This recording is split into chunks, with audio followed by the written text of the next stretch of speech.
Bismillahirrahmanirrahim. Assalamualaikum warahmatullahi wabarakatuh. Innal hamdalillah nahmaduhu wa nasta'inuhu wa nastaghfiruh wa na'udzu billahi min shururi anfusina wa min sayyiati a'malina. May yahdihillahu fala mudhillalah wa may yudlilhu fala hadiyalah. Asyhadu an la ilaha illallah wa asyhadu anna Muhammadan abduhu wa rasuluh. Allahumma sholli wa sallim ala Muhammad wa ala ali Muhammad. Naskuru syukran jazilan ila Allah azza wa jalla alladzi qad ata'na ni'matan wa hidayatan wa tawfiqan hatta nastati'a an najma fi hadzal makan al-insa'allah mubarak. Saniyan salawatu wassalamu ala nabiyyi Muhammad sallallahu alaihi wasallam alladzi qad akhrajna minad dhulumati ilan nur minal jahiliyah ila islamiyah. Yang saya hormati Wasbin Kecamatan Babakan Ciparai, Ketua KKG Kecamatan Babakan Ciparai yang saya cintai, dan seluruh guru pendidikan agama Islam Kecamatan Babakan Ciparai Kota Bandung yang saya sayangi. Alhamdulillah, puji syukur kita sanjungkan kehadirat Allah Subhanahu wa taala, karena dengan limpahan dan karunia-Nya kita bisa berkumpul di haflah mubarakah ini. Salawat serta salam semoga tetap tercurahkan kepada junjungan Nabi besar Muhammad sallallahu alaihi wasallam, karena beliau menyiarkan agama yang hak, yakni agama Islam, agama yang diridhai Allah Subhanahu wa taala. Semoga kita sekalian termasuk ke dalam umatnya yang diberkahi.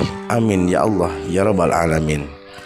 Dalam kesempatan hari Jumat yang mudah-mudahan diridhai Allah Subhanahu wa taala dan diberkahi Allah Subhanahu wa taala, izinkan saya menyampaikan materi tentang hakikat dunia.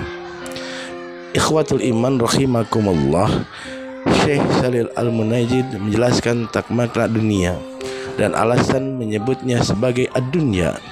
Setidaknya ada dua hal. Pertama, karena dunia, al-hayatu ad-dunya, terambil kata dani, yang berarti rendah, seperti posisi dan jabatan manusia di dunia menunjukkan itu semua. Berbeda dengan surga jannah yang disifati aliyah atau tinggi.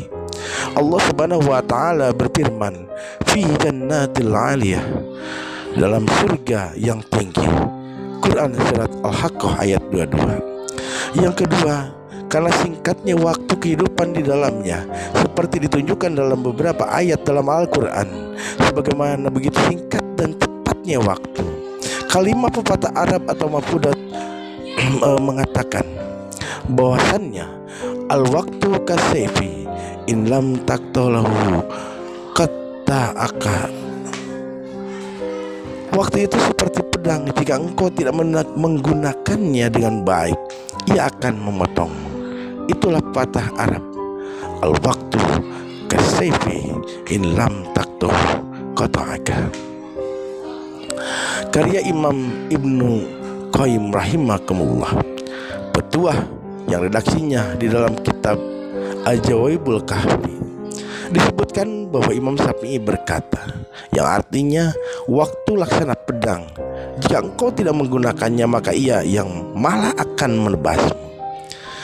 Dan dirimu jika tidak tersibukkan dalam kebaikan, pasti akan tersibukkan dalam hal yang sia-sia. Waktu perumpamaan singkatnya adalah seperti waktu pagi menuju duha.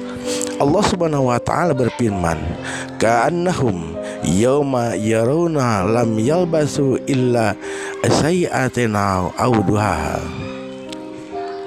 Pada hari mereka melihat hari kebangkitan itu, mereka merasa seakan-akan tidak tinggal di dunia, melainkan sebentar saja, ibarat di waktu sore atau pagi hari. Surat An-Najm ayat 46. Ibarat lain seperti ketika kita mencelupkan tangan ke dalam air, dunia hanyalah tetesan air darinya, sedikit dan cepat menetes, tapi menentukan nasib kita di akhirat. Bapak Ibu GPAI Babakan Ciparai rahimakumullah, terkadang manusia terlena dengan gemerlap keindahan dunia, terbuai oleh kesenangan hidup, bahkan lupa dengan siapa yang menciptakan itu semua. diberikan kenikmatan yang melimpah, tetapi malah banyak yang berpaling dari Allah Subhanahu wa Ta'ala yang memberikan kenikmatan tersebut. Kita tidak dapat menghitung sudah berapa banyak Allah memberikan kenikmatan kepada kita semua. Bahkan profesor yang paling pintar dan alat yang paling canggih pun tidak akan mampu menghitung berapa kenikmatan yang telah Allah berikan kepada kita. Allah Subhanahu wa Ta'ala menciptakan dunia dan isinya, yang mana Allah menciptakan manusia untuk memakmurkan kehidupan dunia demi kemaslahatan yang ada dalam kehidupan dunia. Namun Allah Subhanahu wa Ta'ala mengingatkan dalam Al-Quran tentang hakikat dunia. Di dalam Al-Quran surat Al-Hadid, Allah berfirman yang artinya, tidaklah kehidupan dunia kecuali kesenangan yang menipu.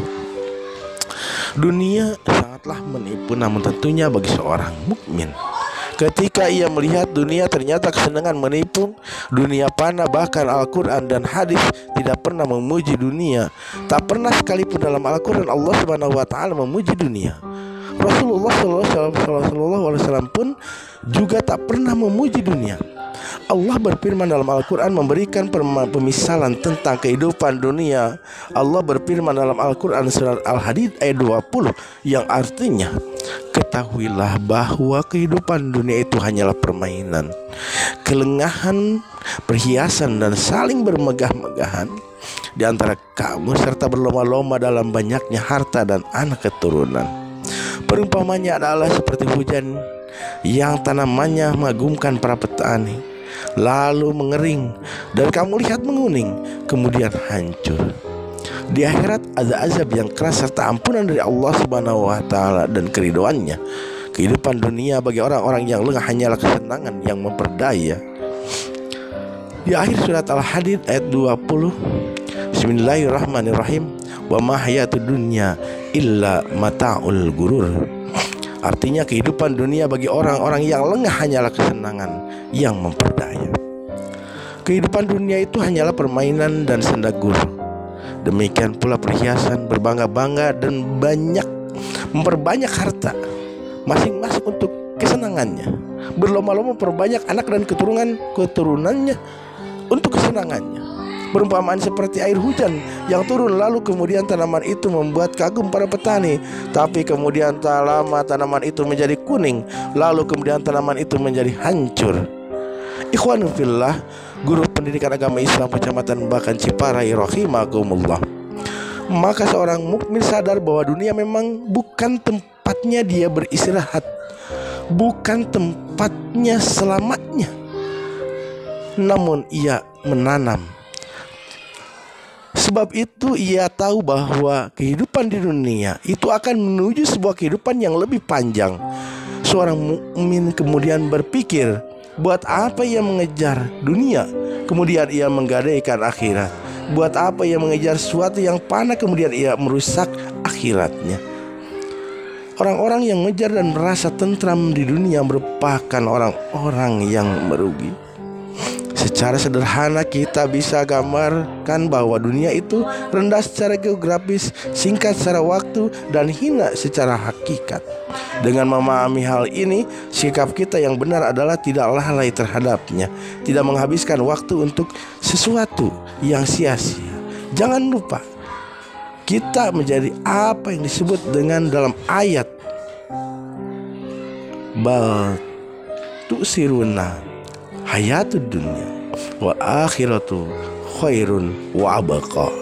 Sebaliknya, kita menggunakan kehidupan di dunia ini sebagai ladang amal untuk bekal menuju akhirat yang kekal. Tentu kita tahu orang yang beruntung adalah ia yang ringan beban dosanya, berat timbangan amalannya.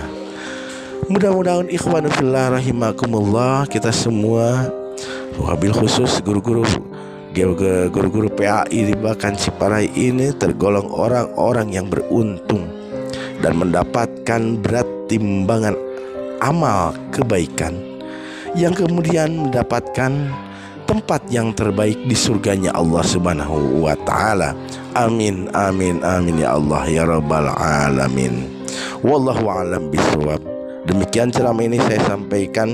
Apabila ada kekurangan mohon dimaafkan. Semoga kita senantiasa menjadi umat Islam yang berbakti hanya kepada Allah Subhanahu wa taala. Kafaituhunna kalami idza wajadtu khata wal khulatat afwan faqat billahi taufiq wal hidayah wal inayah wal barakah. Wassalamualaikum warahmatullahi wabarakatuh.